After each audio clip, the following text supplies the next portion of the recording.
Praktik lancung kecurangan pemilu pemirsa diduga terjadi di berbagai daerah dengan melibatkan oknum aparatur negara dan kian mengemuka. Ya, sejumlah partai politik, berbagai kelompok masyarakat hingga Komnas HAM menduga pelanggaran pemilu bahkan sudah terjadi sejak sebelum pemilu dimulai.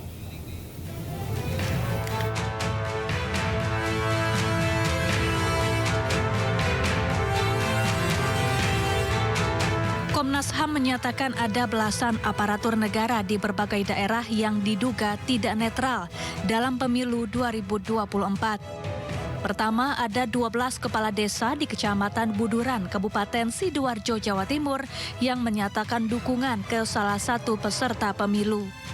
Kedua, dugaan arahan Wali Kota Samarinda kepada jajarannya untuk memilih peserta pemilu tertentu. Ketiga, viral video ajakan PJ Gubernur Kalimantan Barat mengajak warga dan jajarannya memilih capres yang mendukung pembangunan IKN. Atas temuan ini, Komnas HAM telah melaporkannya ke Bawaslu. Sementara itu, organisasi Jaga Pemilu menemukan setidaknya 8 bentuk pelanggaran dalam pemilu. 3 jenis diantaranya masuk kategori pelanggaran besar, yakni penggelembungan suara salah satu paslon, larangan untuk tidak boleh mencoblos, dan salah input data di aplikasi Sirekap milik KPU. Jaga Pemilu juga menyoroti sejumlah masalah yang muncul sejak sebelum pemilu berlangsung. Kita melihat bahwa kecurangan itu tidak hanya terjadi pada hari H. Dalam pemilu 2024 justru kecurangan itu berlangsung secara, karena sekarang bahasanya TSM kan, terstruktur, sistematik, masif sebelum hari H. Kita nggak perlu menarik jauh sampai ke MK, itu nanti pembahasan di bidang lain, pembicara lain mungkin akan menyinggung itu dan kita sudah banyak membahas itu.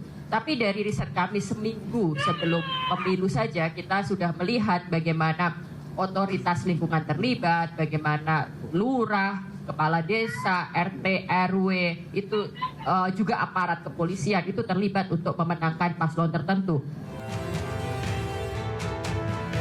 Sejumlah kelompok masyarakat juga turun ke jalan dan berunjuk rasa di depan gedung KPU. Mereka menolak kecurangan pemilu hingga mempertanyakan penghitungan suara di aplikasi Sirekap KPU yang dinilai mengandung kejanggalan. Sementara itu, Koalisi Parpol pengusung Capres Ganjar Pranowo dan Koalisi Parpol pengusung Capres Anies Baswedan kompak berencana menggulirkan hak angket di DPR. Hak angket adalah salah satu hak yang dimiliki DPR untuk menyelidiki pelaksanaan undang-undang atau kebijakan pemerintah yang menyangkut hal penting, strategis, dan berdampak besar bagi bangsa, negara, dan rakyat.